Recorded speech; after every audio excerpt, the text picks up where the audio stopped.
Bonsoir. Bienvenue à notre atelier de ce soir consacré à une question délicate, question du débat contemporain, la question du genre. Je salue chaleureusement les intervenantes et les intervenants de ce soir. À nos côtés, Sébastien Talon.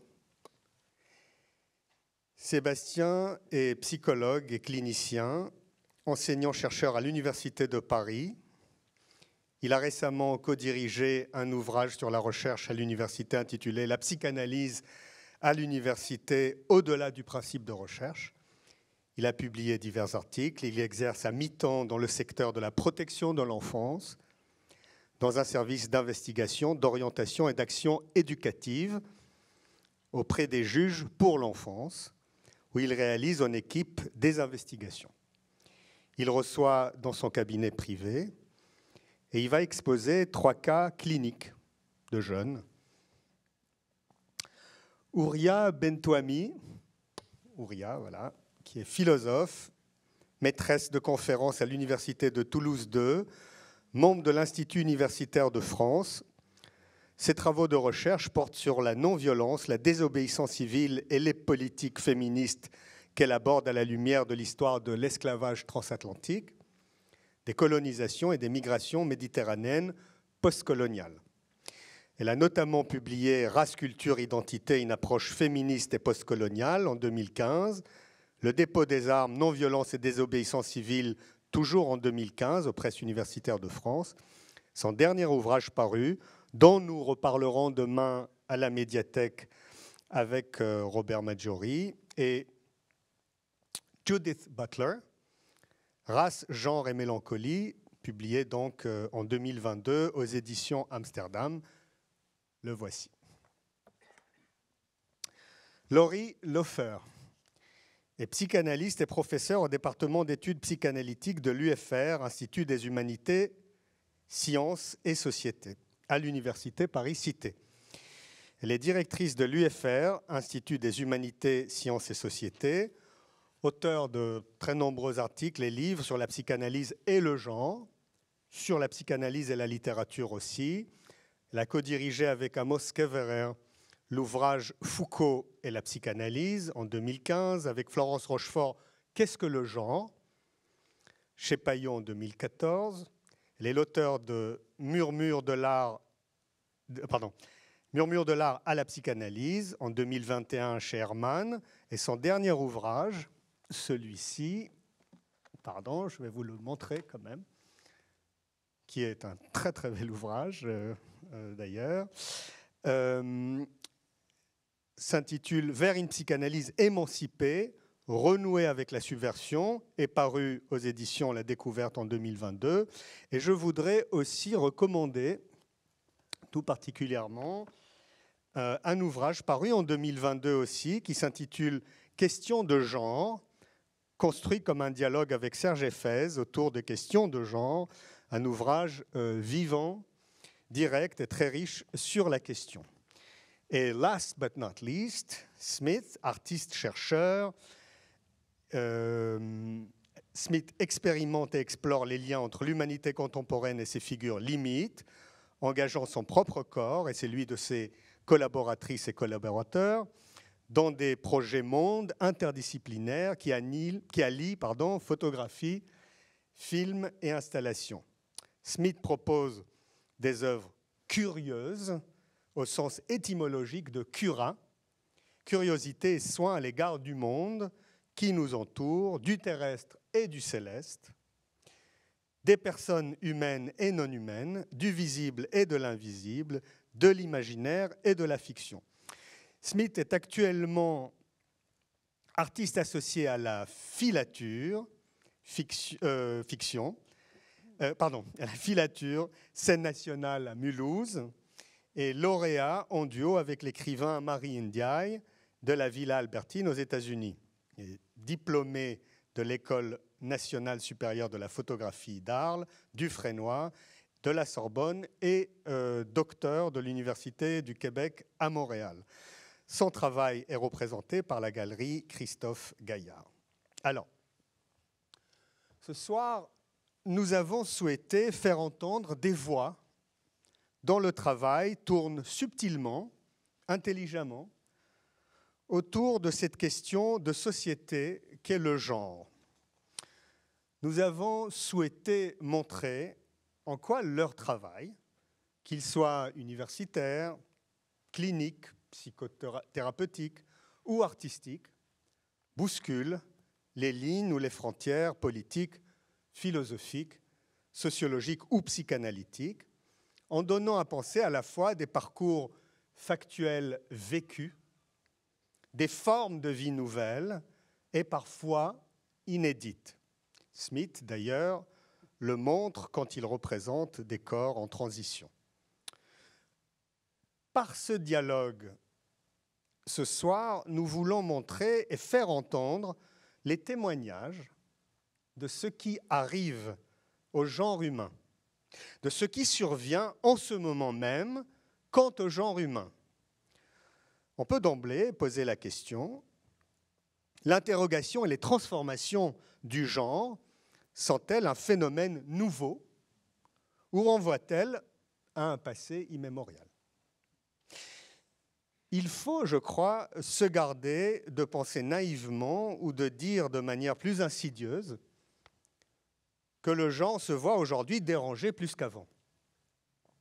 Qu'il se voit aujourd'hui troublé là où auparavant il aurait été bien déterminé, fixé ou stabilisé. Nous sommes réunis ce soir pour interroger et remettre en question un certain discours doxique. Ce sont les questions de la naturalité du genre, d'une quelconque identité biologique première ou originaire, ou de sa construction sociale qui se pose ici dans leur radicalité abyssale. Le genre est-il un phénomène historique, une construction historique, au même titre que, par exemple, les religions, que les institutions politiques, que l'État, par exemple? La pensée de Judith Butler, à laquelle nous allons certainement nous référer, est construite sur l'idée que le sexe, le genre, le corps, c'est dire la nature, entre guillemets, soit toujours déjà construit. Pour revenir à cette idée que par le passé, le genre se réduisait aux deux genres établis, normés, féminin et masculin, en réalité, on peut se poser la question, comment était-ce avant ? Comment vivaient les hommes et les femmes qui ne se retrouvaient pas dans les catégories qu'on leur imposait ? Et surtout, à quel prix ? À quel prix avons-nous, pendant si longtemps, ignoré sciemment leur mal-être, leurs besoins, leurs désirs, leurs aspirations, leurs rêves? Certainement, quelque chose est plus visible aujourd'hui dans le questionnement sur le genre, sur la nature, sur la culture, sur la manière dont l'humain est appréhendé sous des catégories sociales qui l'enferment et le réduisent en l'identifiant. Mais il faut croire que ce qui surgit sous la forme d'une certaine dénaturalisation a toujours été à l'œuvre d'une manière ou d'une autre, implicitement, au cœur de cette situation existentielle qui est la nôtre. Pensez à la figure de l'androgyne chez Platon, par exemple, du troisième genre.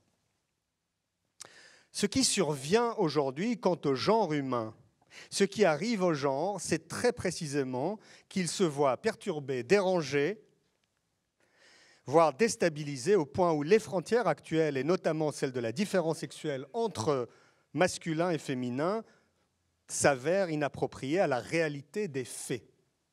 Ce qui arrive au genre humain l'affecte si profondément que se voit rejouer par la remise en question des frontières du genre toutes les questions politiques, sociologiques, médicales, éthiques et donc philosophiques de manière inédite dans notre histoire.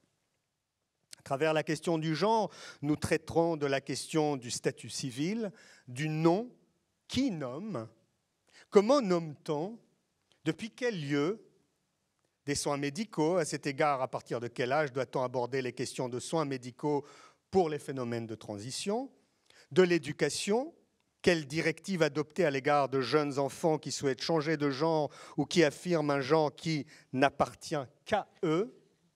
Vous l'aurez compris, ce soir, nous parlerons de la limite.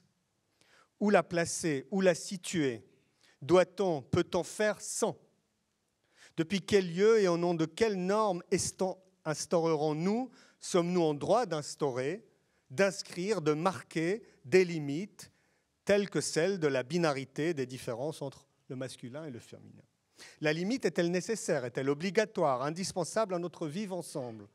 Et si oui, évidemment, la question des limites est une question politique, peut-elle être normativement fixée, sans aussi nier ou dénier l'humanité d'existence singulière, sans folklore, terme cher à Judith Butler, et terme évidemment cher à Lacan d'abord, sans folklore, certains corps réels, souvent d'ailleurs invisibles, oubliés, inaperçus et surtout souffrants.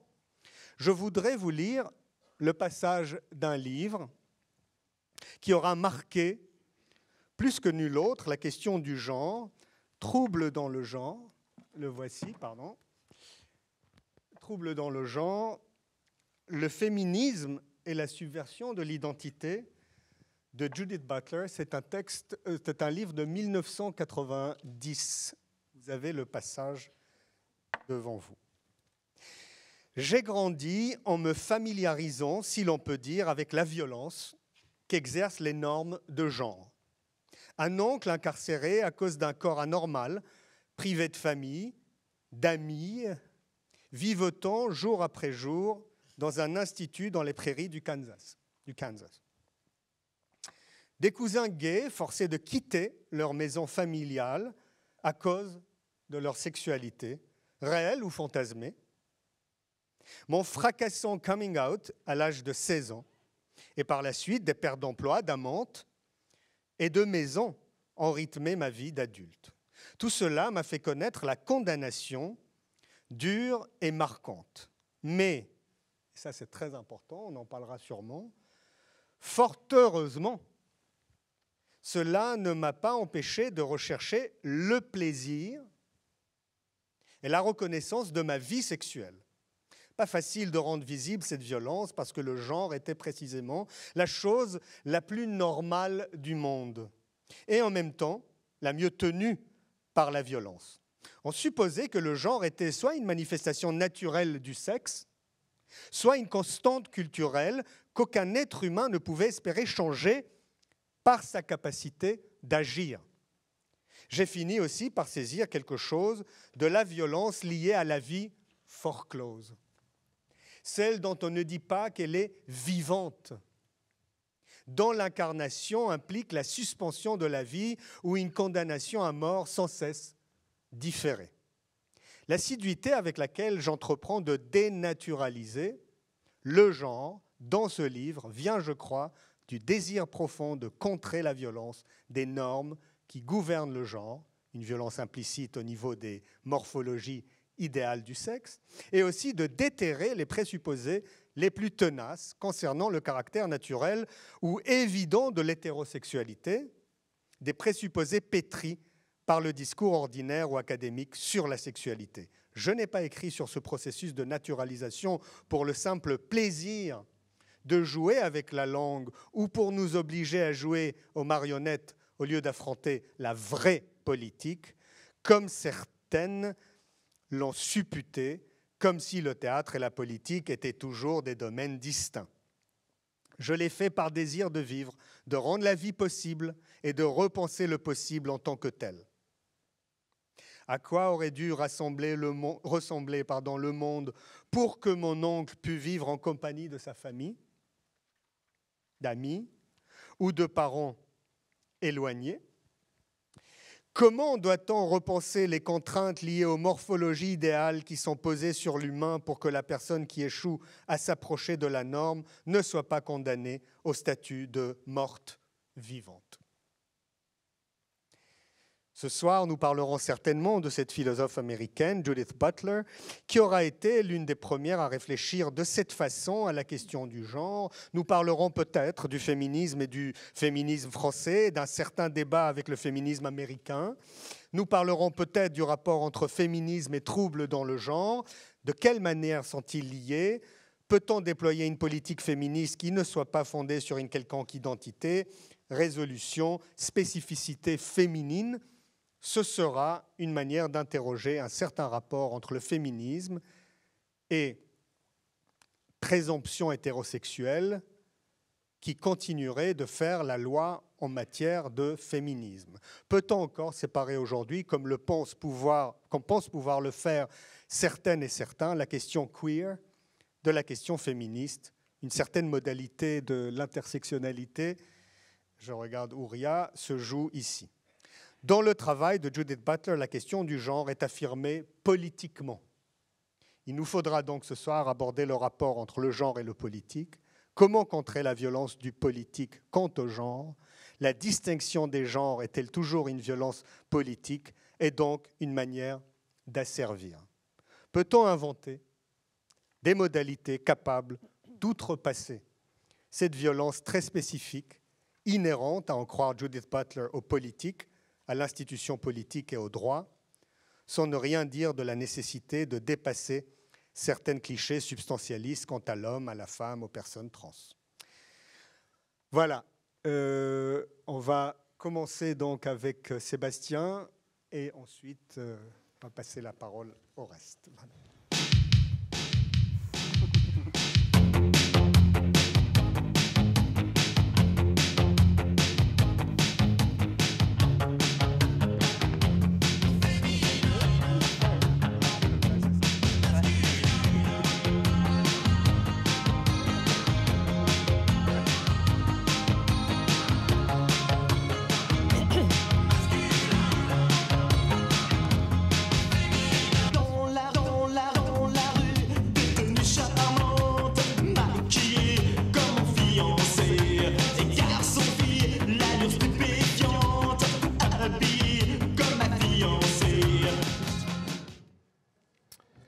Bonsoir à toutes et tous. En premier lieu, je tiens à adresser mes remerciements aux organisateurs des rencontres qui nous réunissent ce soir. Il y a bien sûr Charlotte Casiraghi, Raphaël Zaguri, mais aussi Laura, Céline et tous ceux qui, dans l'ombre, permettent cette réflexion. Donc merci à vous. L'introduction musicale a pu vous étonner, mais je voulais sciemment en fait vous décaler dans quelque chose qui, peut-être pour certains, peut être familier.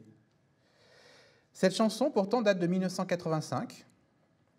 Elle est chantée donc par le groupe Indochine et s'intitule « Troisième sexe », en référence assez directe avec l'œuvre de Simone de Beauvoir, mais aussi en référence avec le monde rock.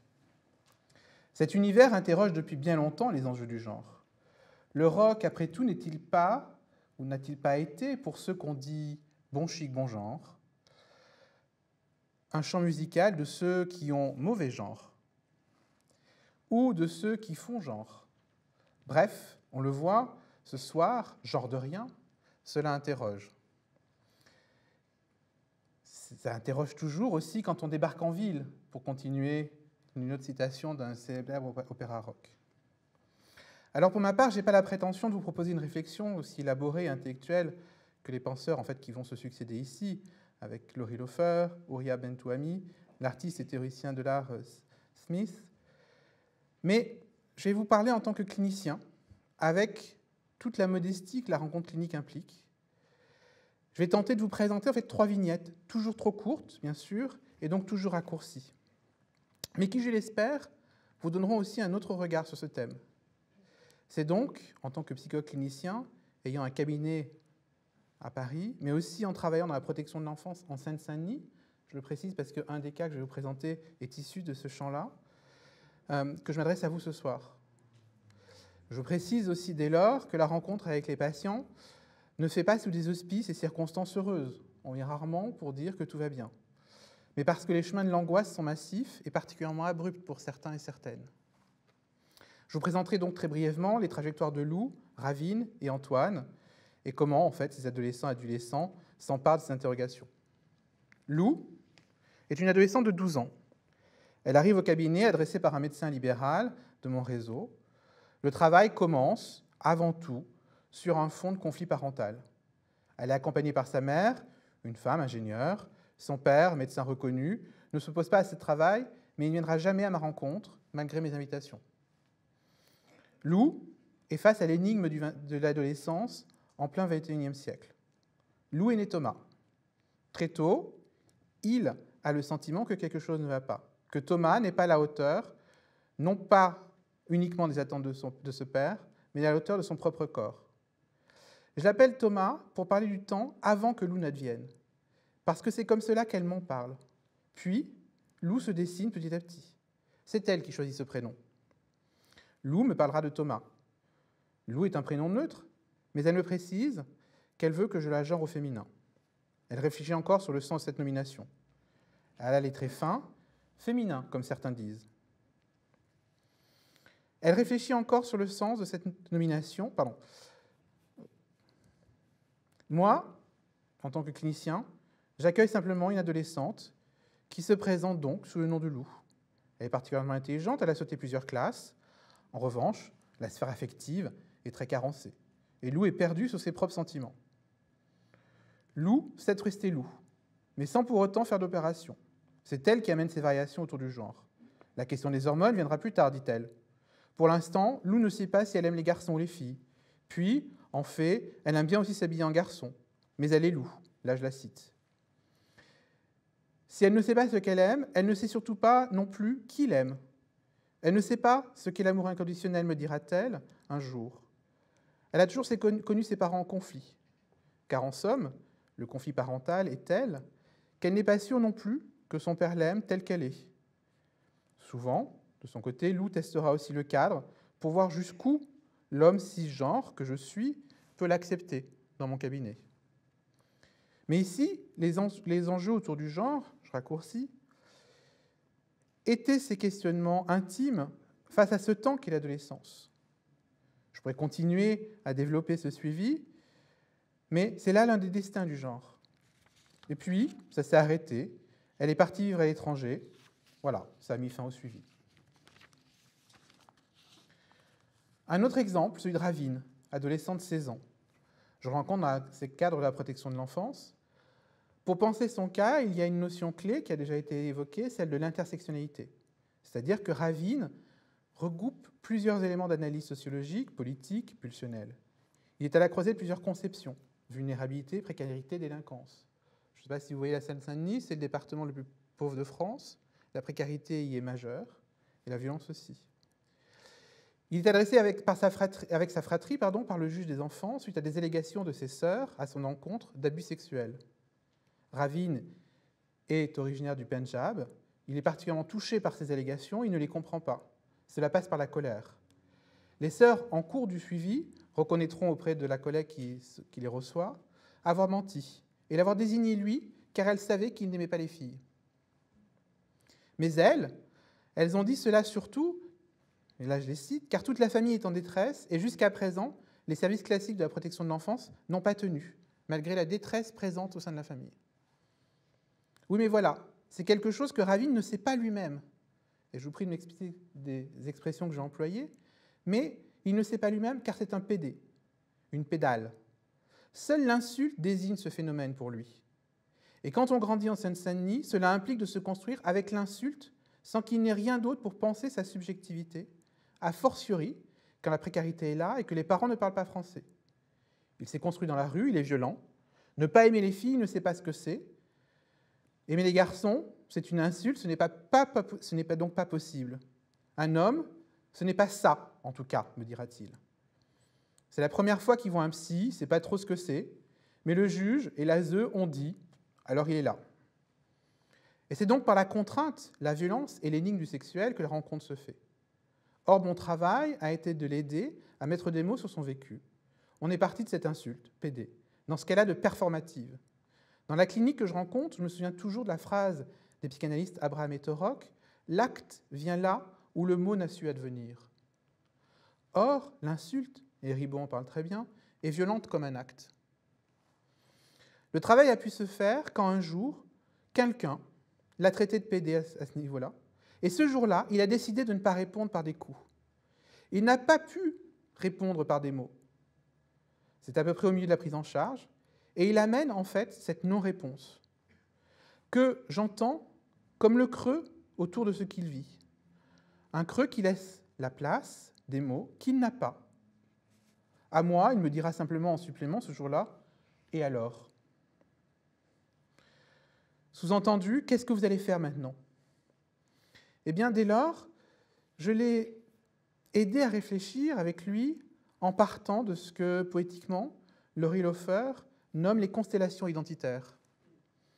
Pour l'aider à mettre des mots sur ce qu'il vit et ressent, et comment ces enjeux autour du genre peuvent dès lors l'aider à accepter qui il est. Il faut savoir, malheureusement, qu'un des destins autour des genres, en tout cas dans le 93, tel que je peux le rencontrer, est souvent la prostitution masculine, accompagnée de la prise de stupéfiants et la violence des réseaux qui sont impliqués par ça. Et donc, c'est aussi travailler là-dessus. Ravin, petit à petit, a repris une scolarité et désormais est étudiant en Angleterre. Enfin, je vais vous parler d'Antoine. Antoine, il est étudiant en éco, hétérosexuel, cisgenre. Il vient me voir suite à une rupture amoureuse. C'était son premier grand amour, il se désespère. Il ne veut pas rentrer dans le cercle vicieux des filles pour un soir, dit-il. C'est lui qui amène ces notions et bien d'autres. Il réussit à l'université, tout se passe très bien. Et pourtant, il se dit sensible et ça lui pèse. En fac d'éco, il a l'impression d'être isolé et seul car il aime le piano, la littérature, il aime la nature aussi. Il fait des grandes balades. À ce moment-là, j'évoque avec lui les rêveries du promeneur solitaire et de ce que ça peut travailler. Il s'en empare. Et à partir de là, il s'empare d'une frénésie de lecture à tout crin.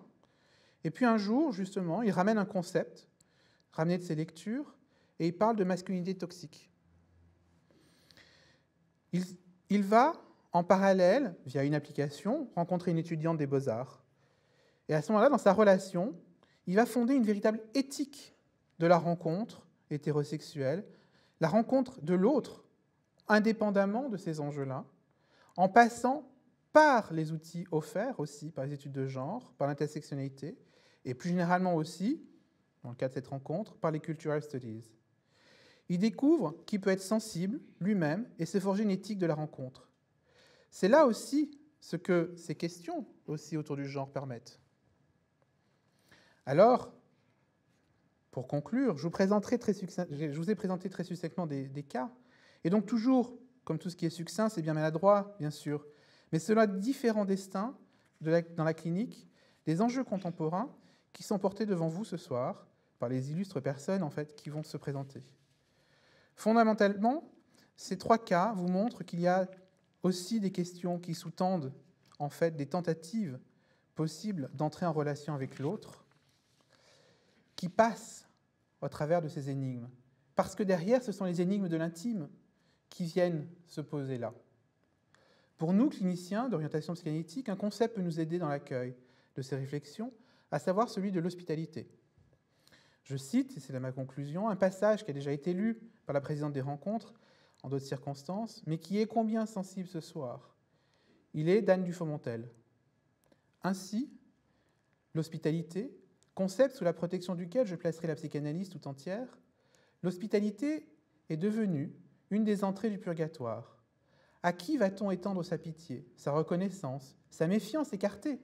D'emblée, elle pose la question de ceux qui la méritent et de ceux qui ne la méritent pas. Rappelez-vous Cerbère, gardant l'entrée des mondes inférieurs, ou Horus, pesant les âmes des nouveaux arrivants du monde des morts. Toutes les figures des gardiens de seuil sont plutôt terrifiantes. Elles ordonnent dans nos mythologies notre peur de tout autre. Car l'hospitalité est une histoire du seuil, et j'ajouterai de la marge. Le seuil délimite un dedans et un dehors. Il offre à penser le franchissement, mais aussi l'agression, l'invitation, l'échange, tout ce qui peut avoir lieu autour de cette frontière. La psychanalyse, elle aussi s'exerce sur le seuil, au seuil d'une raison déréglée par les passions.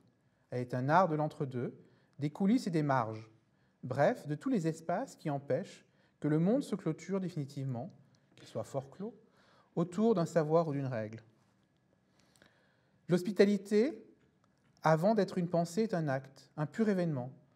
Entre et sois le bienvenu, toi que je ne connais pas. La psychanalyse, en ce sens, est une pratique d'hospitalité, pas seulement à la folie, mais à la nuit qui nous habite. C'est une ouverture non seulement à l'inconnu, mais à un possible désentravement. L'altérité rencontrée dans cet événement est une réserve de liberté et d'accomplissement nécessaire au surgissement de l'inattendu. En tant que clinicien, j'essaie simplement de proposer cette hospitalité. Merci.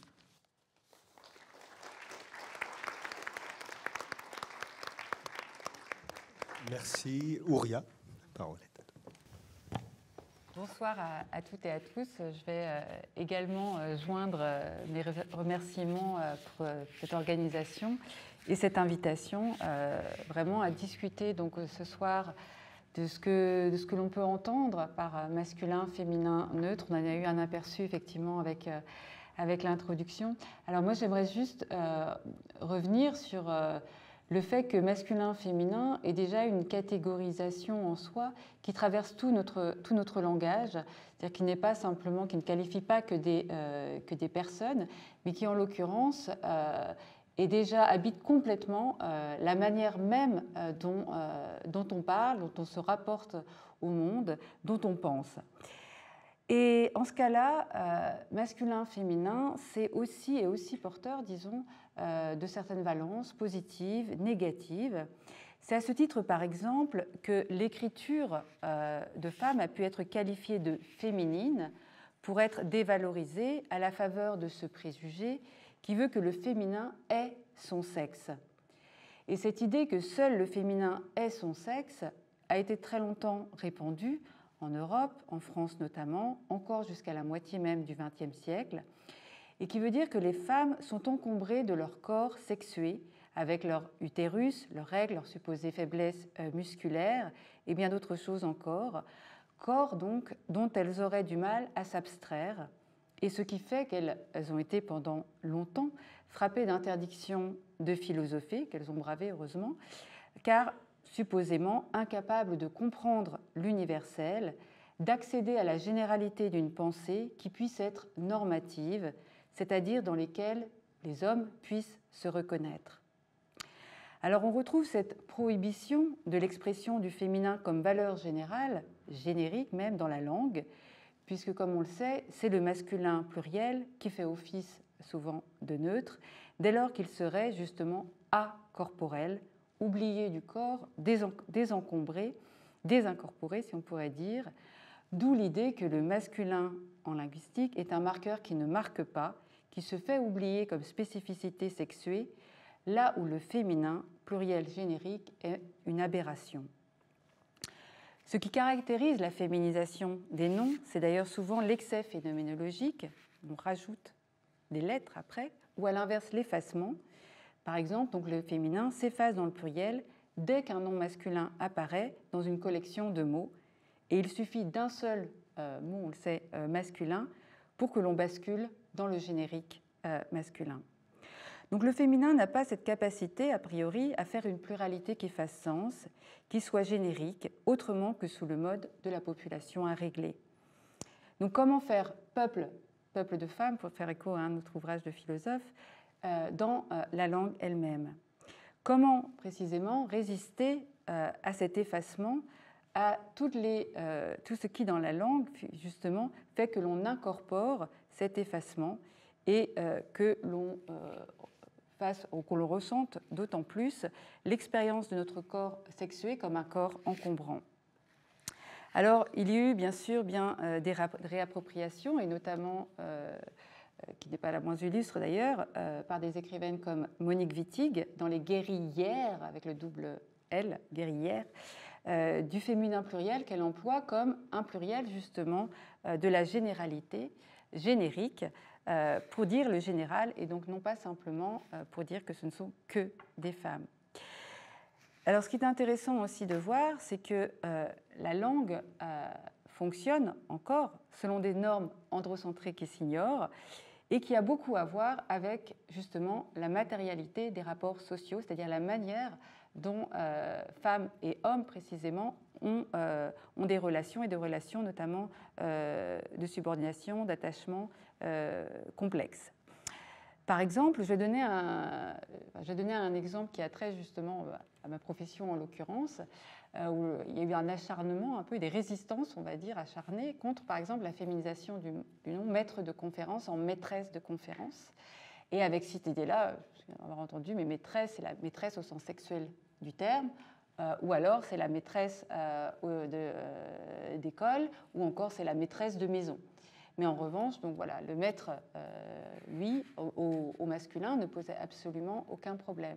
Donc il est intéressant de voir justement comment est-ce qu'il y a des résistances aussi dans la langue qui ont directement à voir, donc qui ne sont pas simplement de l'ordre des représentations, mais à la manière dont ordinairement aussi les hommes et les femmes se relationnent, si on peut dire ça comme ça. Alors, la question donc se pose évidemment de savoir, donc pas simplement donc comment réinventer une langue, si on ne réinvente pas aussi, si on ne repense pas précisément les rapports sociaux. Et en l'occurrence, comment penser donc la diversité, la pluralité, comme on l'a déjà entendu précédemment, des formes de vie et des formes justement de rapport à soi qui ne se retrouvent pas dans cette binarité, dans ce qu'on appelle la bicatégorisation des sexes, et qui justement ont parfois une position même transversale. Donc, comment rendre compte, rendre intelligible et rendre vivable, comme le dit effectivement Judith Butler, des masculinités non mâles, des féminités qui justement ne se conforment pas, par exemple, à leur genre.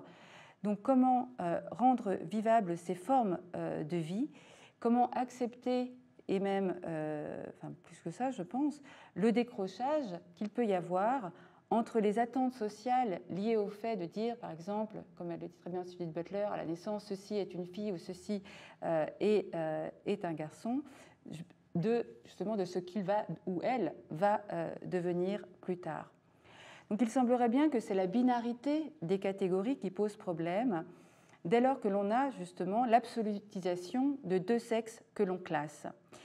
Et il y a dans cette manière de classer, de dire ceci est une femme ou ceci est un homme, qui précisément relève d'une pulsion classificatrice qui est une pulsion de hiérarchisation. Sinon, à quoi bon faire cette différence?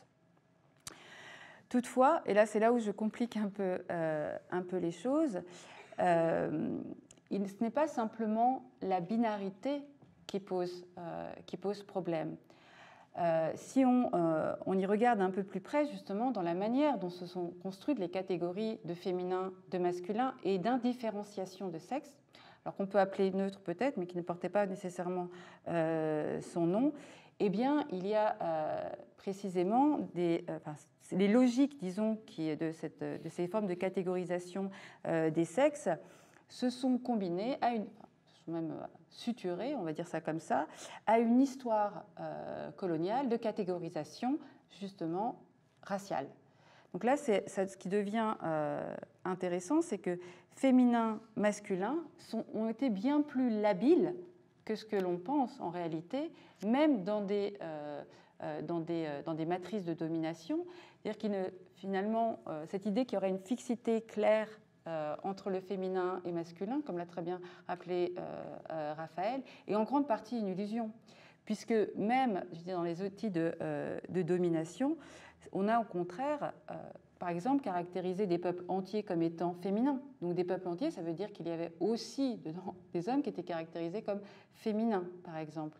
Donc l'idée même, par exemple, de reconnaître certaines populations comme étant primitives allait avec le fait de les féminiser ou au contraire de les hyper-masculiniser, notamment pour les femmes. Je pense ce qui clairement s'est passé dans l'esclavage des plantations, par exemple aux Caraïbes, en France, où on masculinisait les femmes.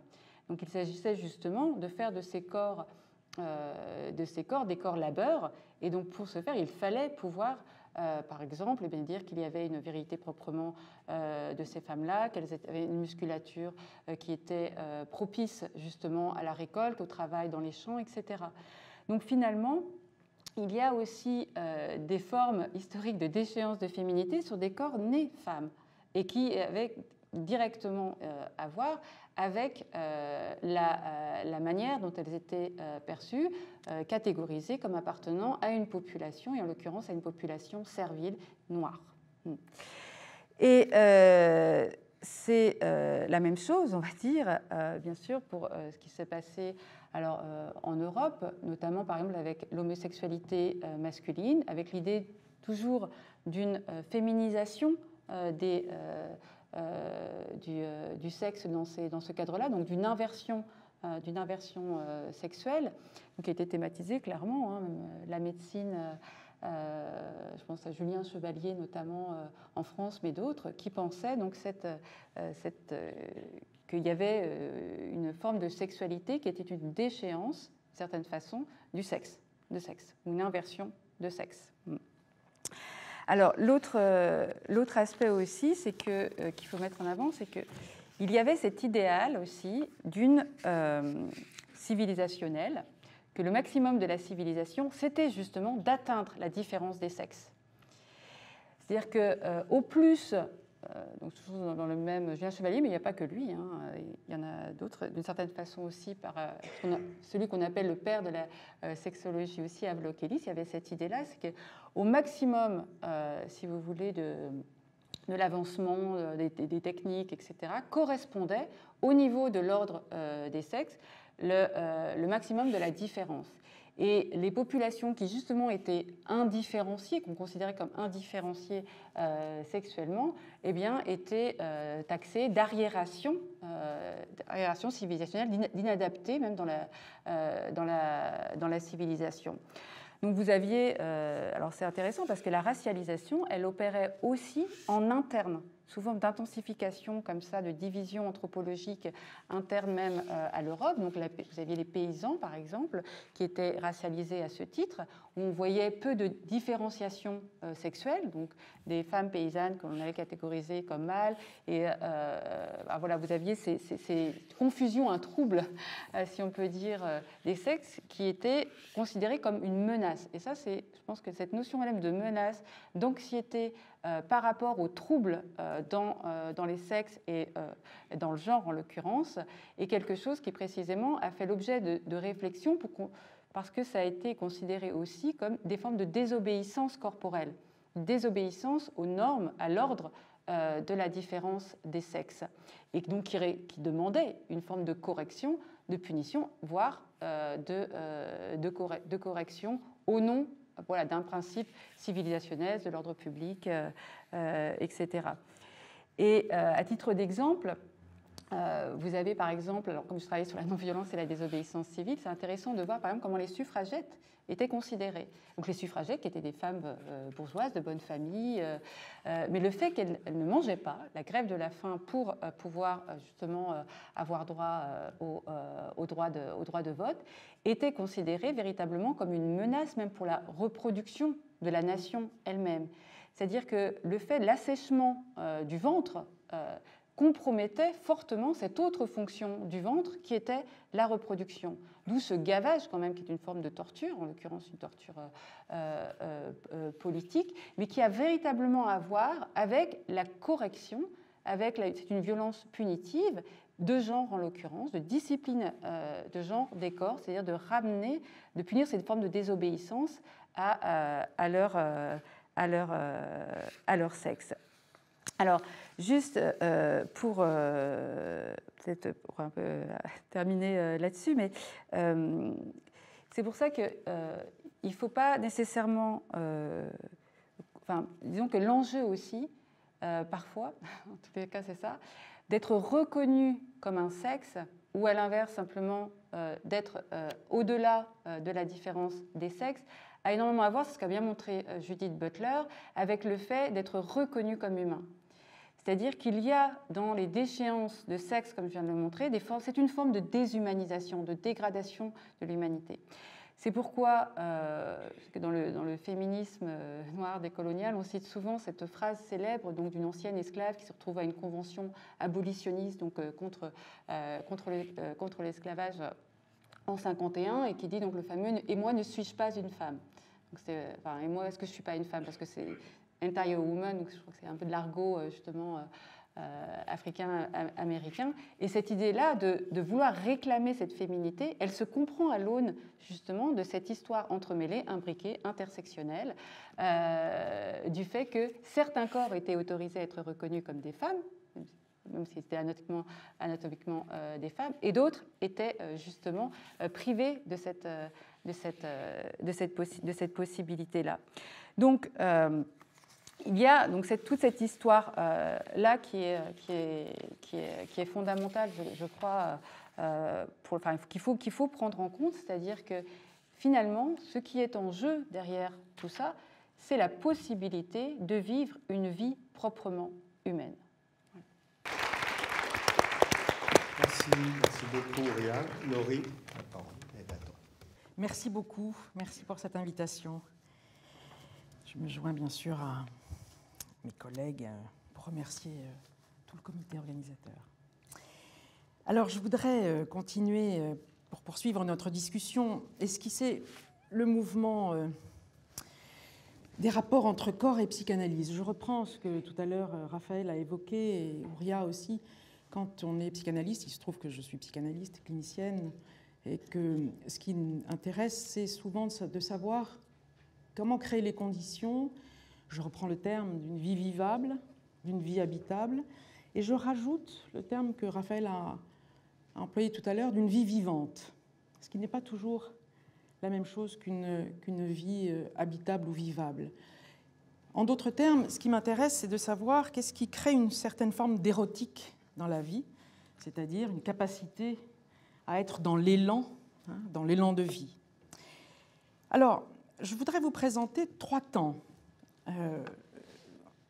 qui articulent le rapport entre corps et psychanalyse. 3 temps qui sont en fait des balises que je vais un petit peu déplier avec vous aujourd'hui, ce soir. Le corps pulsionnel, le corps politique et le corps cyborg. Cyborg, il faut l'entendre comme le corps technologique, j'y reviendrai.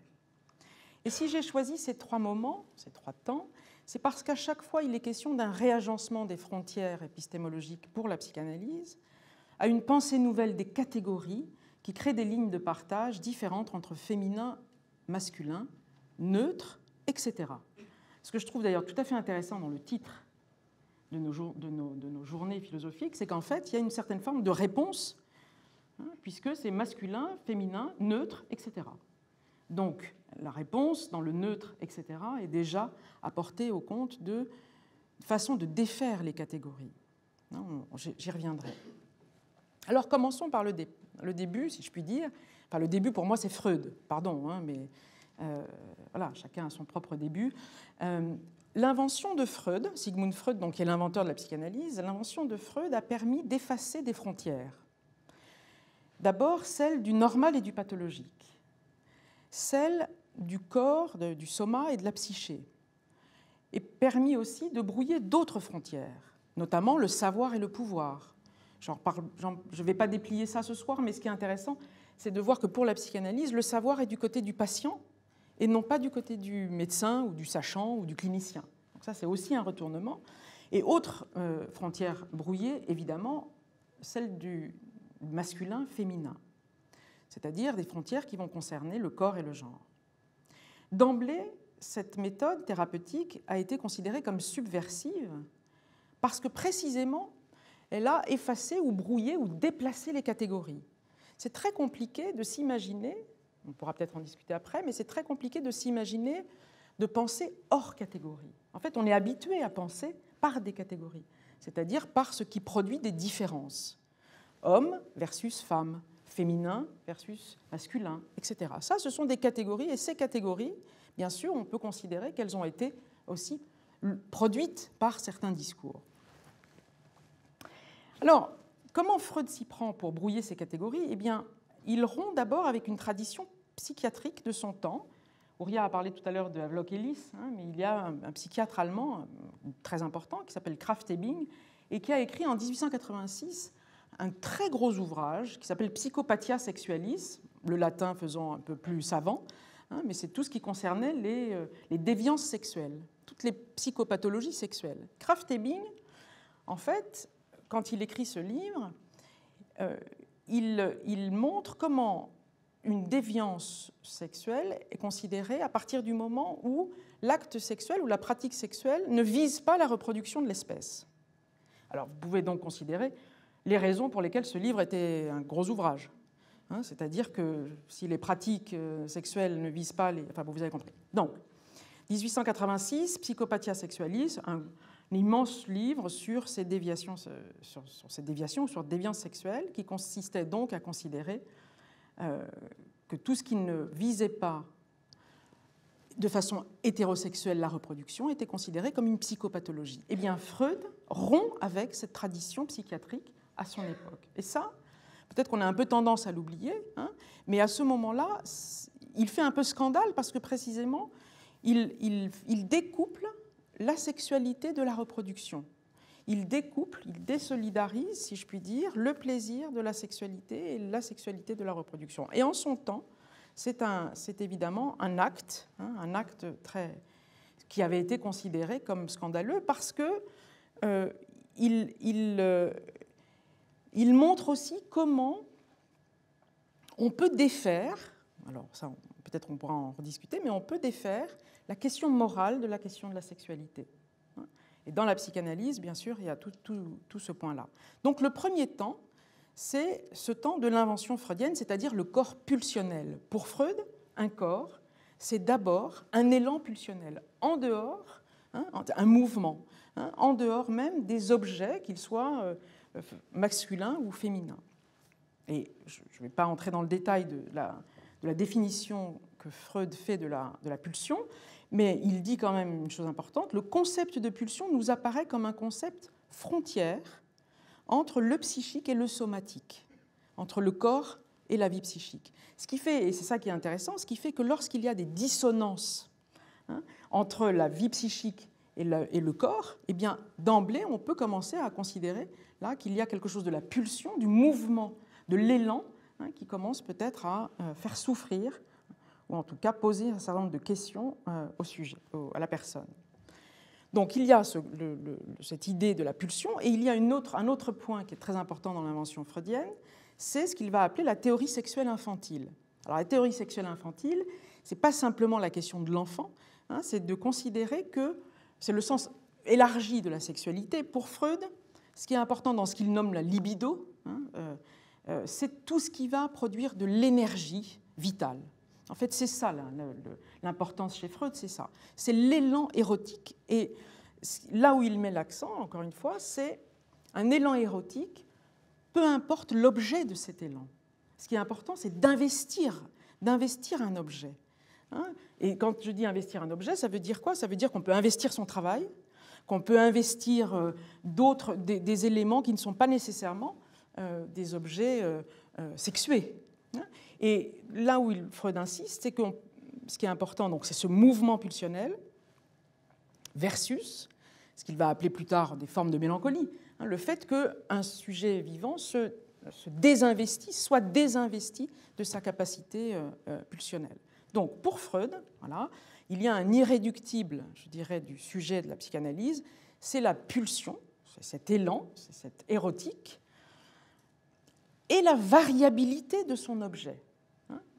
Pour Freud, ce qui est important, c'est qu'un objet peut être variable. Et c'est d'ailleurs très intéressant parce qu'il y a une petite note de bas de page, mais je ne vais pas entrer là trop dans le détail, mais sur laquelle Freud insiste en disant chez les anciens, il parle des Grecs, chez les anciens, ce qui était important, c'était non pas l'objet, mais la pulsion. Et il se pose la question de savoir pourquoi, au XIXe, ce qui va être important, c'est plutôt l'objet sexué notamment, que la pulsion. Donc on voit bien qu'il va reprendre ça, je dirais, à la base, c'est-à-dire l'élan de vie et ce mouvement-là. Donc le sujet auquel a affaire la psychanalyse, ou la psychanalyste que je suis, c'est précisément ce mouvement-là, et c'est plus le caractère pulsionnel et érotique que l'objet lui-même. Alors, ce premier temps fondateur de la psychanalyse inaugure une véritable rupture qui est bien sûr à remettre dans le contexte historique de l'époque de Freud. Je vous l'ai dit, je le répète rapidement, mais la question de la pulsion est dissociée de son objet de satisfaction, et ce moment-là, je le souligne, est un moment de l'invention freudienne qui est un moment capital. L'une des ruptures épistémologiques introduites par la théorie freudienne consiste donc en la dépathologisation du fait sexuel dans toutes ses dimensions. Ça ne veut pas dire qu'il ne faut pas qu'il y ait de morale, mais pour la psychanalyse, je reviendrai sur cette histoire de normes, mais que pour la psychanalyse, il y a une dépathologisation du fait sexuel dans toutes ses dimensions, et Freud a conservé jusqu'au dernier texte l'idée de ce qu'il va appeler une polymorphie de la sexualité infantile. C'est-à-dire que pour lui, la polymorphie, c'est-à-dire toutes les formes possibles de sexualité, qu'il ne considère pas comme pathologiques. Et il n'a eu de cesse de démontrer que le développement libidinal, le développement sexuel, n'est pas stable, qu'il n'y a pas forcément de stade. Pour lui, la question de stade, vous savez, on est très habitué à entendre le stade oral, anal, génital, etc., jusqu'au Graal, je ne sais pas quel est mais où en tout cas il y aurait une forme de maturité sexuelle. Ça ne se passe pas exactement comme ça. C'est plus mouvant que ça. Et ça, c'est très important chez Freud, parce que pour lui, la maturité sexuelle est une forme d'illusion. Et ça appartient aussi à des pratiques discursives, que les sexologues de l'époque de Freud, d'ailleurs, dont ils s'empareront. Et on peut aussi encore en entendre parler aujourd'hui, c'est-à-dire qu'est-ce qu'une bonne ou qu'est-ce qu'une moins bonne sexualité. Pour Freud, ce n'est pas du tout la question. Donc ce qui caractérise les pulsions sexuelles pour Freud, c'est leur immense plasticité. Voilà, une pulsion sexuelle, c'est plastique et variable. Ce sont des termes, on les a déjà un petit peu entendus, ce sont les termes de plasticité et de variation. Ce qui fait que ce moment fondateur fait du corps entier un lieu érotique, un lieu érogène. Et ça, c'est aussi quelque chose qui est très important, qui parfois peut être débordé par ces excès pulsionnels. Et c'est toute la question que Raphaël mettait en perspective tout à l'heure, celle des limites à certaines formes d'excès pulsionnels. En d'autres termes, pour Freud, ce qui est important, c'est de laisser ce qu'on a appelé, il laisse la parole à ces femmes dont on disait qu'elles étaient hystériques à l'époque, mais précisément parce qu'elles étaient dans des formes d'excès, que leur corps parlait précisément. Et que comme leur corps parlait, ce qui était important, c'est précisément de les laisser parler.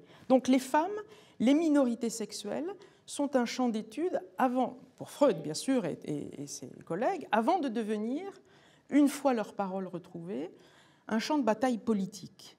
Et c'est ça le deuxième temps dont je voudrais parler là. Après le corps pulsionnel, c'est le corps politique. Donc j'avance un petit peu dans le temps, où on va voir comment les rôles de genre vont être désessentialisés. On en a parlé un petit peu tout à l'heure. Et la question du genre va permettre de rendre visible ce qui était resté dans l'invisibilité. Et pour cette invisibilisation, une phrase que j'aime beaucoup de notre grand anthropologue Lévi-Strauss, qui a écrit en 1936, je vous lis cette phrase parce que je la trouve formidable, c'est dans son carnet de bord d'ethnologue, il écrit « Le village entier partit le lendemain dans une trentaine de pirogues, nous laissant seuls avec les femmes et les enfants dans les maisons abandonnées. Le village entier s'en va et il nous laisse seuls avec les femmes et les enfants. Comprenez, les femmes et les enfants ne font pas partie du village. Seul le village, qui est donc l'universel masculin neutre de l'époque, est considéré. Seuls les hommes qui s'en vont sont considérés comme le village. Et c'est ça qui est intéressant. Je ne sais pas si vous avez entendu cette invisibilisation qu'il y a dans cette phrase. On ne taxe pas Lévi-Strauss, parce qu'on ne le taxe de rien. Mais simplement, ce qui va être intéressant avec l'outil du genre, l'outil politique du genre, c'est de sortir de l'invisibilisation des impensés. Des impensés, c'est-à-dire des catégorisations qui produisent des différences et ces différences produisent des différenciations et ces différenciations produisent des hiérarchisations. En fait, c'est ça la chaîne, si je puis dire. C'est-à-dire que le genre permet de sortir de l'invisibilisation des catégorisations qui produisent des discriminations. Et d'ailleurs, un psychanalyste qui s'appelle Jean Laplanche, qui est un psychanalyste important, qui a beaucoup travaillé sur ces questions-là, dit une chose que je vous cite. Il écrit ceci, « Masculin et féminin est la première différenciation que vous faites quand vous rencontrez un autre être humain. Et vous êtes habitué à faire cette différenciation avec une certitude exempte d'hésitation. » Il poursuit en disant « Le genre serait-il vraiment aconflictuel ?» donc il emploie le terme le a privatif, en dehors d'un conflit. Le genre serait-il vraiment aconflictuel au point d'être un impensé de départ? Comment se fait-il que la question du genre, la question du féminin et du masculin, soit devenue un impensé de départ? Qu'est-ce qui fait? Quelles ont été les conditions de production de cette impensée? Quelles ont été les conditions de production de cette invisibilisation? Eh bien, cette impensée de départ va inaugurer donc ce second temps, c'est-à-dire le corps politique. La sexualité et le corps deviennent politiques. Alors évidemment, là, on est en Occident, en France et en Europe et aux États-Unis, c'est le moment, le tournant minoritaire, comme on dit, c'est mai 68. Il ne vous a pas échappé que mai 68 a existé et a produit un certain nombre de mouvements, notamment sur la question des corps. Et l'un des slogans qui a été très important à cette époque-là, c'était le slogan féministe « Mon corps m'appartient ». Mais aujourd'hui, ça nous paraît évident, encore que, mais c'est une drôle de phrase. Parce qu'après tout, à qui appartient un corps? À qui appartient un corps? Est-ce qu'il appartient à certaines normes sociales, à des regards, à un discours?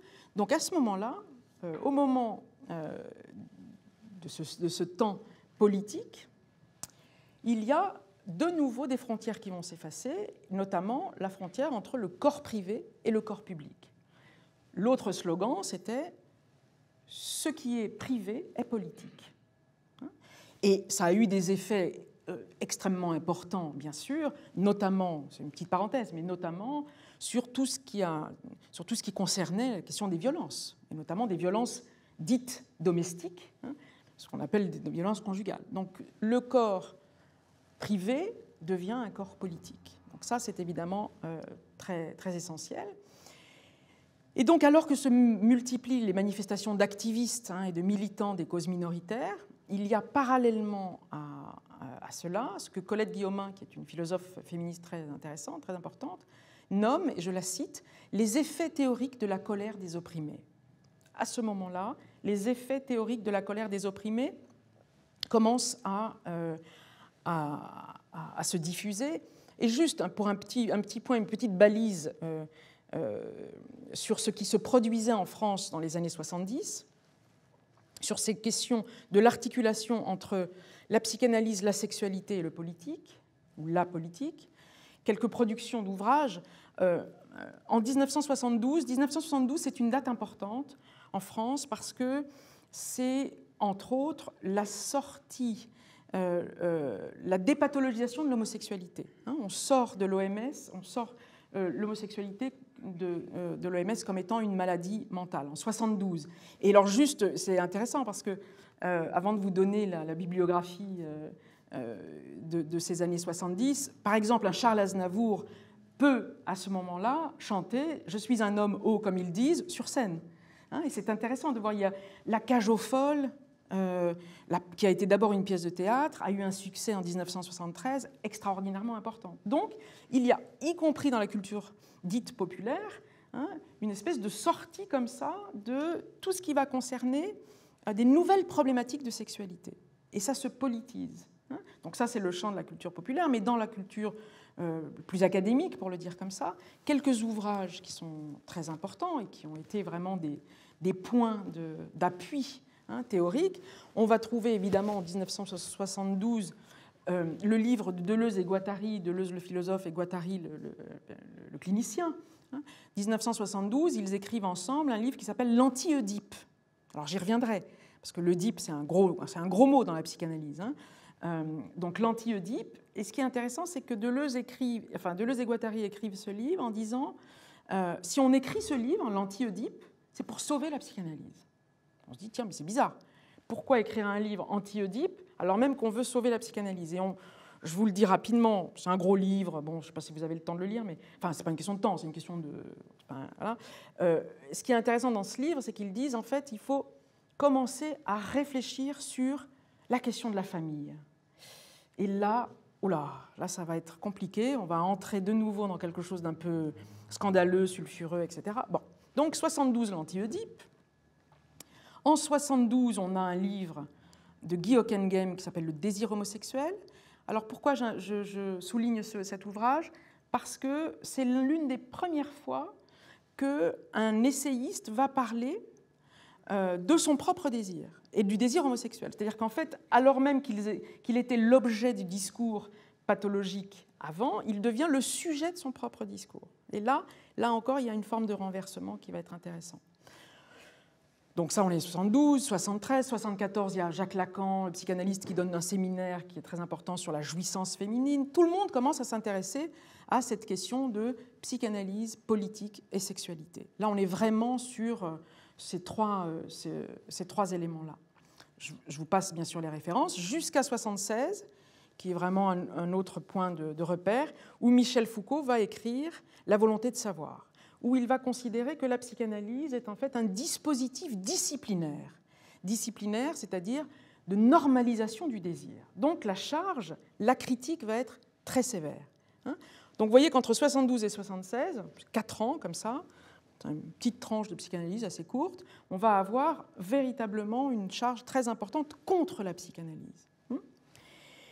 Et bien sûr, il va y avoir psychanalyse et politique, psychépo, pour ceux qui en ont entendu parler, avec Antoinette Fouque, qui ont été vraiment des mouvements extrêmement importants. Pourquoi? Parce que tous ces mouvements-là, enfin tous ces théoriciens et théoriciennes, vont reprendre à nouveau frais les grands points théoriques de la psychanalyse, et notamment donc le complexe d'Oedipe, la binarité masculin-féminin, la différence des sexes, donc vont retravailler dans une perspective critique, c'est-à-dire pour élargir le champ pratique de la psychanalyse. Non pas pour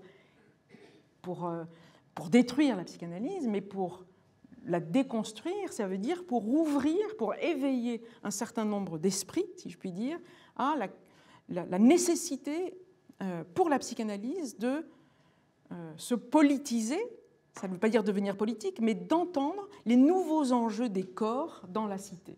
C'est ça qui était important à ce moment-là, puisqu'il y a des nouveaux enjeux, et les corps se vivent évidemment différemment. Donc, la première victime de ce second temps de la psychanalyse, c'est bien sûr la famille et sa structure oedipienne et patriarcale. Et là, c'est un peu lourd, puisque là, bien sûr, tout ce qui va concerner la famille, l'affiliation, les enfants, la hiérarchie patriarcale, le dogme paternel, dès qu'on va commencer à toucher à ça, bien sûr, ça va être un moment de crispation, et où on va voir s'affronter, d'une certaine façon, des camps, des champs et des camps qui vont véritablement se bagarrer sur on touche à la famille, on touche à l'Oedipe, on touche à l'affiliation. Parallèlement à ça, bien sûr, des avancées sociétales, comme on dit aujourd'hui, l'avortement, le divorce. Donc on va voir évidemment, parallèlement à ça, toute une série d'avancées qui vont, là encore, remettre en perspective ce que c'est qu'un corps, ce que c'est qu'une famille, ce que c'est que la capacité à maîtriser son propre corps, etc. Et donc, ce deuxième temps va ouvrir, là encore, un troisième, si je puis dire ça comme ça, c'est-à-dire tout ce qui va concerner ce que j'ai appelé le corps cyborg. Cyborg, c'est le condensé de cybernétique et organisme, c'est-à-dire en fait, c'est le corps technologique, tout ce que le corps peut faire en lien avec les nouvelles technologies. Et là, on va, bien sûr, je ne vais pas détailler tout ça, mais bon, vous le savez, tout ce qui concerne les transformations corporelles, la PMA, les procréations assistées, les réductions embryonnaires, etc., etc. Tout ce qui va... Et bien sûr, j'insiste beaucoup sur la question de la reproduction, puisque ça touche la famille, l'affiliation, etc. une très grande possibilité aujourd'hui médicale, hein, qui là encore remet en perspective la question des potentialités d'un corps. Alors, quand on est psychanalyste, quand on est psychanalyste, évidemment, on a affaire à la pulsionalité des corps, la politisation des corps, la technologisation des corps, et donc, comment on fait lorsque on pratique ces questions-là? Eh bien, je ne vais pas vous dire comment je fais, parce qu'il faudrait un peu plus de ces minutes-là, mais un point qui est une orientation que je trouve intéressante, pour résumer la pensée freudienne, Lacan a cette phrase, il dit ceci, il dit, voilà ce qu'est l'enseignement de Freud. L'enseignement de Freud, c'est il y a des normes sociales faute de toute norme sexuelle. Il y a des normes sociales faute de toute norme sexuelle. Et je trouve que c'est intéressant, parce que ça veut dire que, en fait, face à un corps, c'est pas normé un corps, parce que précisément c'est pulsionnel, c'est excessif. Hein, c'est pas normé, mais c'est normé par le social. Donc toute la question, c'est comment on intériorise des normes, parce qu'il en faut. Il faut bien sûr une forme d'intériorisation des normes. Hein, mais quand une norme devient un préjugé, quand ce préjugé réduit les capacités de rendre une vie vivable, ou une vie vivante, ou une vie habitable, là on peut se poser évidemment d'autres questions. Hein. Voilà, je voulais vous brosser un petit peu ces 3 temps, et bien sûr on discutera après si vous le souhaitez. Voilà, merci. Merci beaucoup Laurie. Smith, c'est à toi. Bonsoir. Merci de votre présence et merci infiniment vraiment à Charlotte, Robert, Laura, Raphaël pour votre confiance, votre accueil et puis l'intelligence de vos programmes. Vraiment, c'est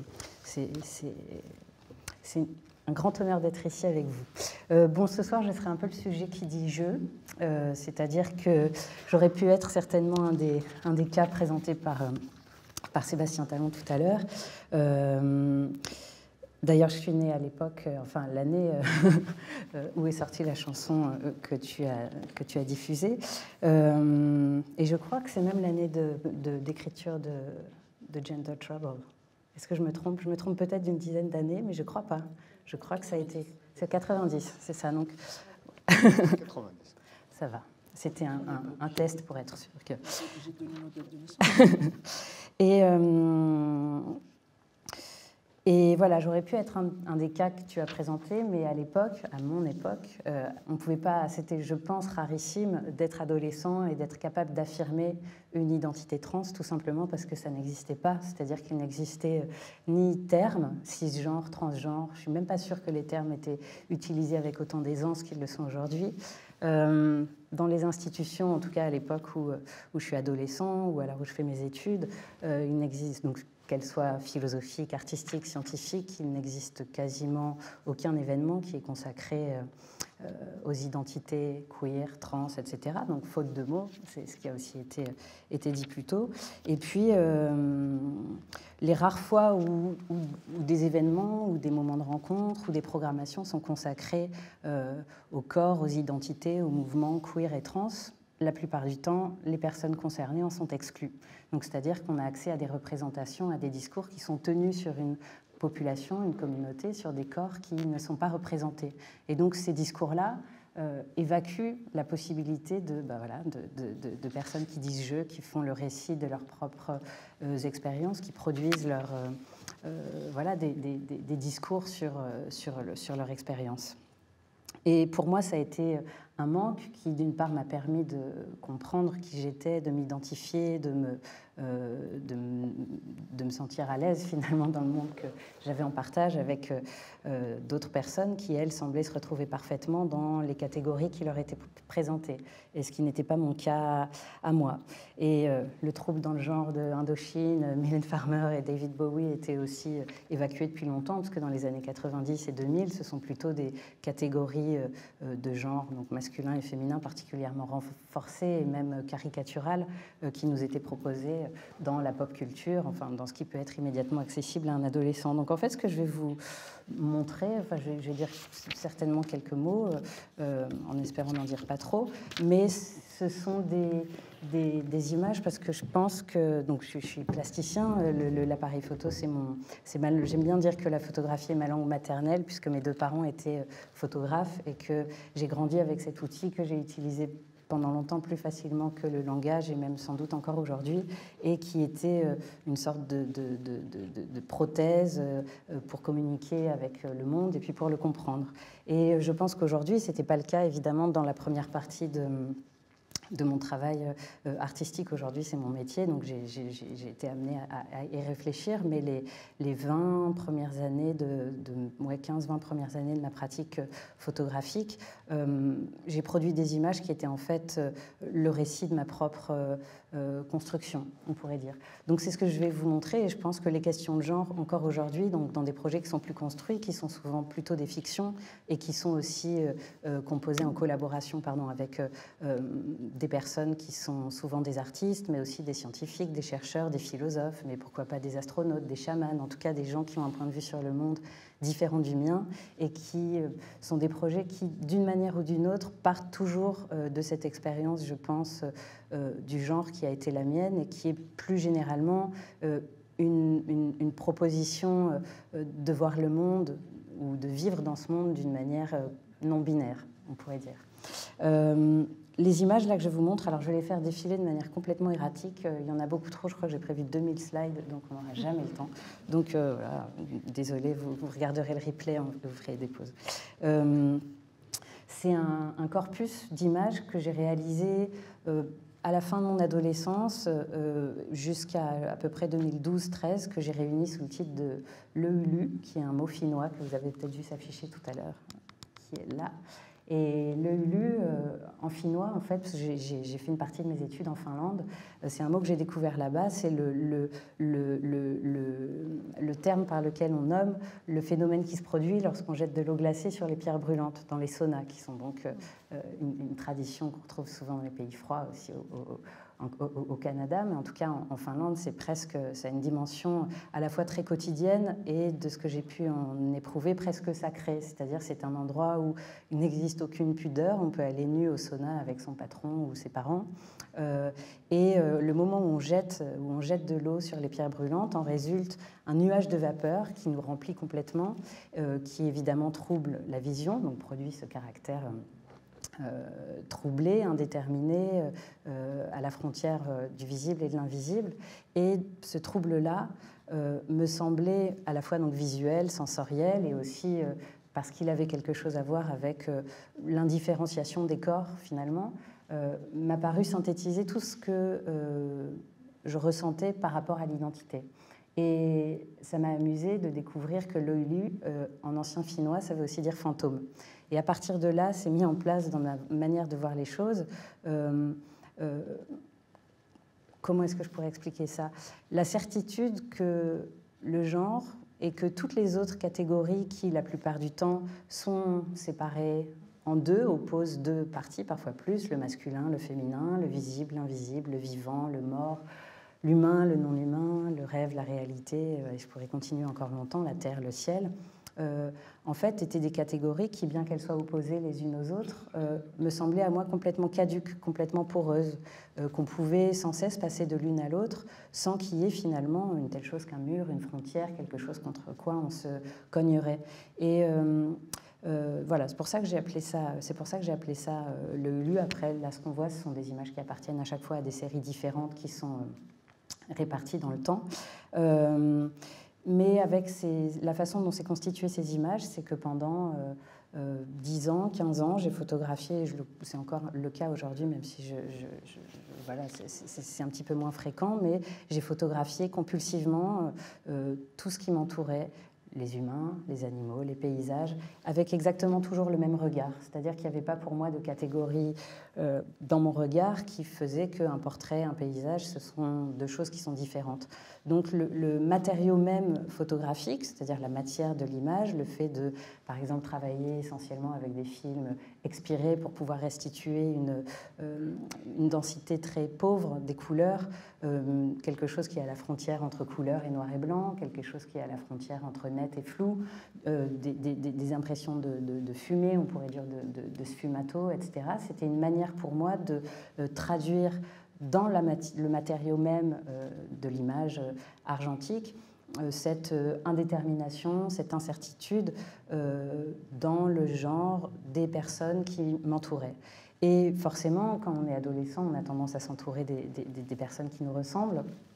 Moi, il y en avait très peu, et c'est souvent sur Internet que je les ai trouvés. Donc je parle d'une époque où les réseaux sociaux n'existent pas encore. Pour rencontrer des gens sur Internet, il faut avoir une approche un petit peu technique pour pouvoir se retrouver sur des forums de discussion, des chats, des choses comme ça qui étaient très peu développées encore à l'époque. Et ça, c'était la première technique. Et la seconde technique, c'est quelque chose que je trouve vraiment intéressant, c'était de sortir dans des lieux qu'on pourrait décrire comme communautaires, même si on avait très peu à Paris où j'ai grandi, et où pouvaient se retrouver en particulier les personnes gays et lesbiennes. Il n'existait pas à l'époque ni de communauté, ni de mouvement trans, ni même de vocabulaire pour décrire ces identités-là. Et c'était comme des mondes parallèles, c'était comme des dimensions qui étaient mises de côté, il fallait être quelque part initié, c'était caché d'une certaine manière, et puis c'est ce qu'on retrouve aussi d'ailleurs dans les textes, je ne sais pas, de Canguilhem, Foucault, etc. Et en fait, pour moi, Internet a été un espace d'invention de soi, l'endroit où j'ai pour la première fois pu rencontrer des personnes qui me ressemblaient. Et il y avait donc dans ce monde de la nuit, dans ce monde d'Internet qui était aussi pour moi un monde nocturne, parce qu'adolescent c'était la nuit en cachette que je pouvais aller discuter comme ça avec des inconnus du monde entier, sur des plateformes comme par exemple Second Life, qui étaient un petit peu les proto-réseaux sociaux, et des jeux sur lesquels, enfin des jeux, on pourrait appeler ça des métavers, des espaces sur lesquels, qui étaient rien à voir avec ce qu'en fait Facebook aujourd'hui, mais qui étaient des espaces sur lesquels on pouvait s'inventer complètement et discuter avec des personnes qui inventaient complètement, elles aussi, leur identité. Et il y avait une immense créativité, une immense liberté dans ces mondes, dans ces mondes parallèles, le monde de la nuit, de la fête, mais aussi Internet. Et ce qui m'amuse aujourd'hui, c'est que ma découverte des textes théoriques, que ce soit de Monique Wittig ou de Judith Butler, qui a été traduite quand moi j'avais une vingtaine d'années seulement en français, donc j'ai pas eu accès avant. J'avais beau être à Paris 4 à la Sorbonne, il y était à l'époque parfaitement impensable de parler de Butler ou Donna Haraway ou encore moins Monique Wittig. Et donc ce sont des penseuses en particulier, des philosophes que j'ai découverts là encore d'une manière cachée, secrète. Quand Judith Butler venait en France, c'était dans des librairies lesbiennes qu'elle était invitée. Les premières fois où j'ai entendu parler Preciado, c'était dans des soirées de formation, enfin des workshops de drag king, de travestissement. Donc c'est-à-dire que le monde de la fête, le monde de la pensée et aussi le monde de la séduction, de la rencontre, etc. était un seul et même espace. J'ai oublié de faire défiler les images, alors je vais aller de plus en plus vite. Voilà. Donc pour moi, ce travail-là, tout ce que je montre, ça a été une façon de créer les images que j'avais pas eu l'occasion de voir. Ça ne veut pas dire qu'elles n'existaient pas. J'ai fait paraître l'an dernier avec Nadège Piton une revue qui s'appelle Transgalactique, publiée par The Eyes, qui est un magazine photographique, et où on a cherché ensemble à faire une sorte de panorama des artistes qu'on avait soit pu découvrir dans des fanzines, dans des expositions queer, etc. à l'époque, et qui n'ont jamais ou qui ne nous avaient jamais été présentés à nous dans nos études philosophiques ou artistiques, comme si le fait que des photographes soient trans et queer et racontent eux-mêmes, comme je le disais tout à l'heure, leur propre histoire, prennent en charge le récit artistiquement de leur vie, de leurs existences, était complètement impensable. C'est-à-dire qu'un photographe trans n'était pas tout à fait un photographe, c'était un photographe militant, il n'était pas universel. Par contre, des personnes cisgenres, non queer, etc., qui prenaient comme muse, comme sujet des personnes trans, là, il n'y avait absolument aucun problème à les montrer. Et nous, on a essayé dans cet ouvrage auquel ont participé Elisabeth Lebovici et Paul Preciado, et un très très grand nombre d'artistes, photographes, vidéastes, etc., on a essayé ensemble de proposer un ouvrage où il y a une sorte réparation, de réhabilitation de ces photographes qu'on a découverts dans des fanzines et accrochés au mur, imprimés sur du papier journal, alors qu'ils avaient, et aujourd'hui ils sont réhabilités, parfaitement leur place dans des musées, des institutions, des collections publiques, etc. Est-ce que j'ai dépassé mon temps? Je peux parler encore un peu? D'accord. Donc, je me suis sentie obligée de prendre quelques notes. Alors, je vais vous lire comme ça un petit peu des choses que j'ai écrites. En tout cas, ce qui me semblait, voilà, adolescent évident, c'est que ces catégories de masculin et de féminin, je ne m'y retrouvais pas. Elles étaient complètement inopérantes dans mon cas et de celui de ces personnes, donc souvent rencontrées en ligne ou dans des soirées qui sont devenues mes amis proches. Et c'est un petit peu toujours les mêmes personnes qui sont sur mes images et plus tard dans mes films, projets de fiction, installations, etc. Pour moi, c'était une manière alors qu'étaient en train de s'inventer des nouveaux termes, des nouvelles expressions, tout un vocabulaire, donc je disais tout à l'heure cisgenre et transgenre, mais aussi toute une autre infinité de possibilités de genre, xénogenre, non-binaire, neurogenre, etc., qui nous permettaient en fait progressivement de construire de nouveaux possibles. Donc construire de nouveaux possibles, pour moi, ça passait par des expériences que je pouvais faire moi-même à titre intime, personnel, mais aussi par la création d'images, d'atlas créant comme ça des nouvelles grammaires, rendant possible des nouveaux corps auxquels j'avais jamais eu l'occasion d'être confrontée dans la réalité jusqu'à présent. Et pourtant, ils existaient, pourtant, ils étaient là. Souvent, ces images, je les mettais... et c'est toujours le cas, là j'ai choisi essentiellement des portraits, mais en résonance, en correspondance avec des paysages, d'une part parce que moi aussi j'ai été très marquée par les rêveries du promeneur solitaire, peut-être qu'il y a une lecture queer de Rousseau qui pourrait être faite, mais je trouvais que la manière dont, dans les rêveries en particulier, l'identité de Rousseau, du protagoniste, progressivement se confond complètement avec celle de l'environnement qu'il traverse. C'est comme s'il était traversé, habité par cet environnement. Et d'une certaine façon, je me suis reconnue dans cette porosité entre... Et je m'y suis reconnue d'une manière très concrète, pragmatique, réelle, lors de promenades infinies dans lesquelles j'avais l'impression que finalement mon identité, mon genre, mais aussi toutes les choses qui me construisent, pouvaient, par l'effet de ce genre de transe qui peut être provoqué par une réflexion intensive, par une promenade sublime, etc., pouvaient provoquer en moi. Ça, c'est ce qui habite aujourd'hui mes projets les plus récents. Je m'arrête volontairement sur cette image parce que donc c'est une image que j'ai faite au début des années 2010 et qui a été exposée aux rencontres d'Arles en 2012 et qui avait été choisie par le directeur des rencontres pour la communication du festival. Et elle avait été imprimée, donc on est en 2012, c'est aussi l'année de la manif pour tous et des manifestations pour s'opposer au mariage pour tous. Cette photo est imprimée en gigantesque dans toutes les gares qui conduisent de Paris à Arles, donc à Marseille, à Lyon, etc. Et j'ai très peur au moment où il me dit ça, parce que je me dis, elle va se faire vandaliser, saccager, j'aurai honte par rapport à l'ami que j'ai photographié, etc. Et au contraire, je me suis aperçue des années après que personne n'a compris à l'époque cette image. C'est-à-dire que c'était une photographie qui, en 2012, était illisible pour l'immense majorité du public. Aujourd'hui, la plupart des gens y voient une personne trans ou non-binaire qui a opéré sur son torse une mastectomie pour obtenir un torse d'apparence plus masculine. À l'époque, tout le monde pensait à une opération cardiaque ou des poumons et ne voyait absolument pas un corps trans.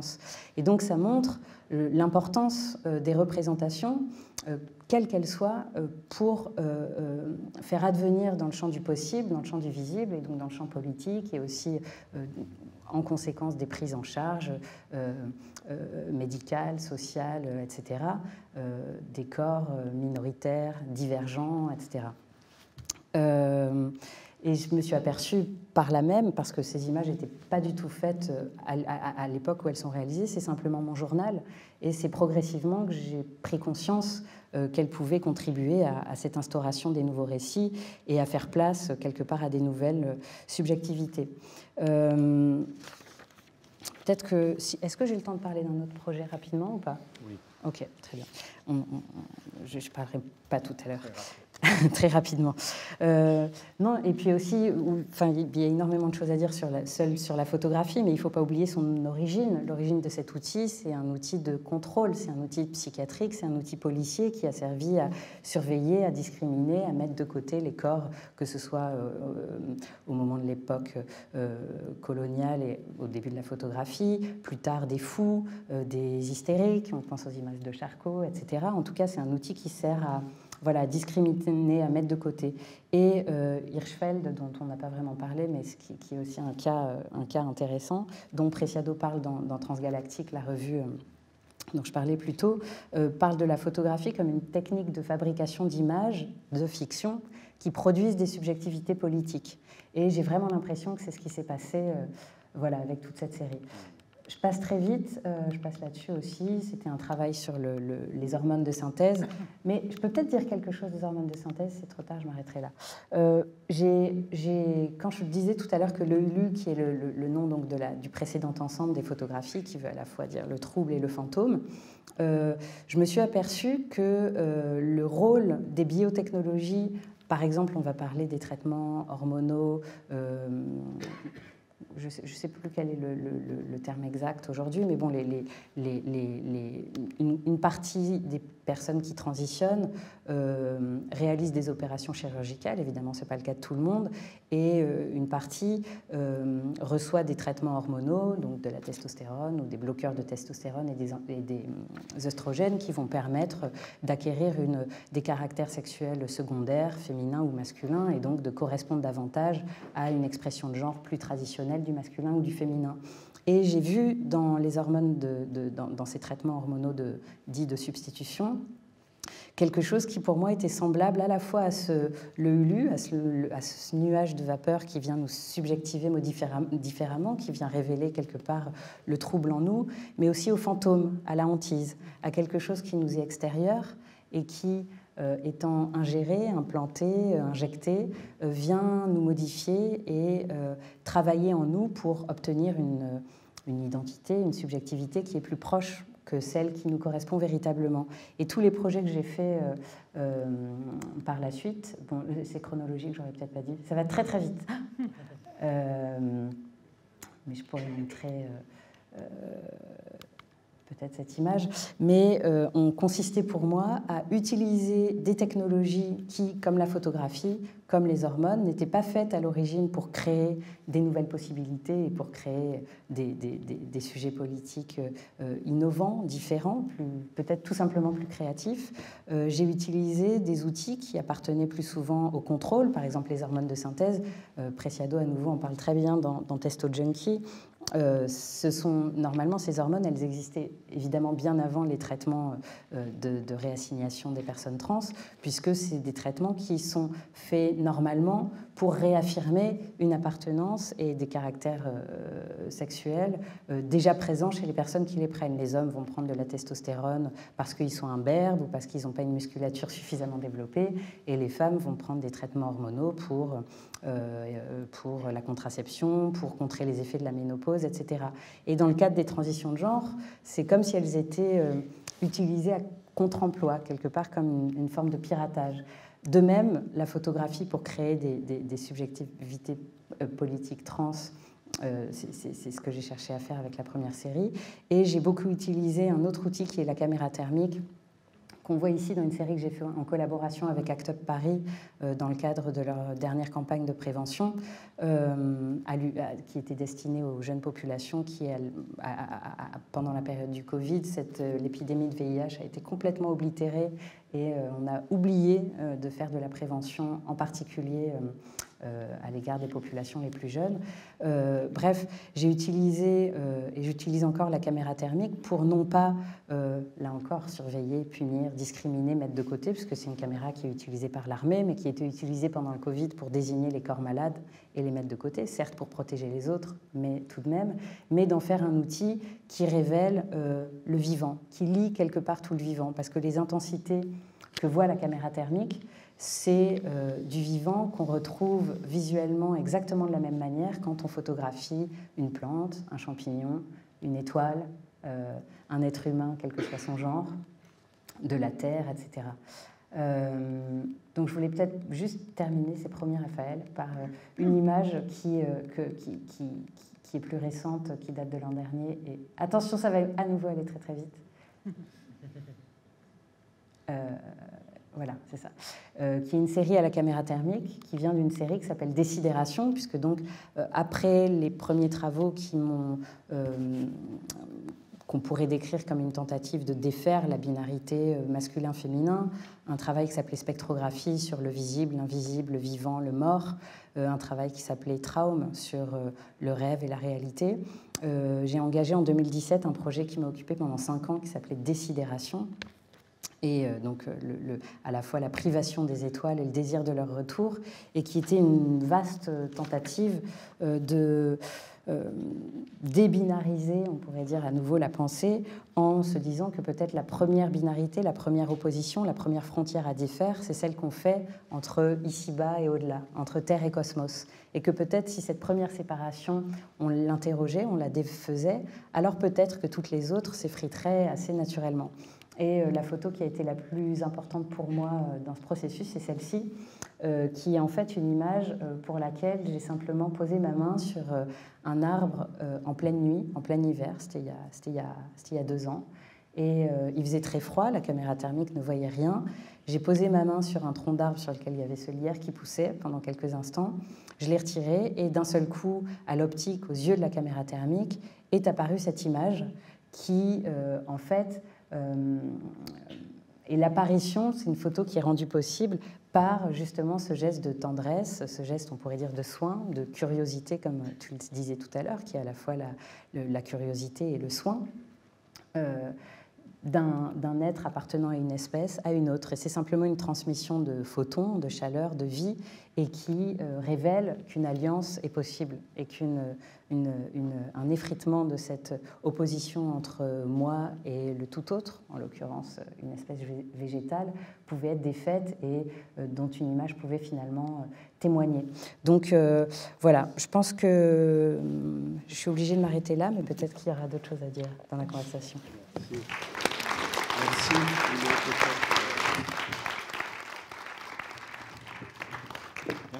Merci infiniment, merci beaucoup à tous les 4. Et oui, la prochaine rencontre, justement, le 16 mars, avec Isabelle Alfandari et Lionel Nakache sur le rêver.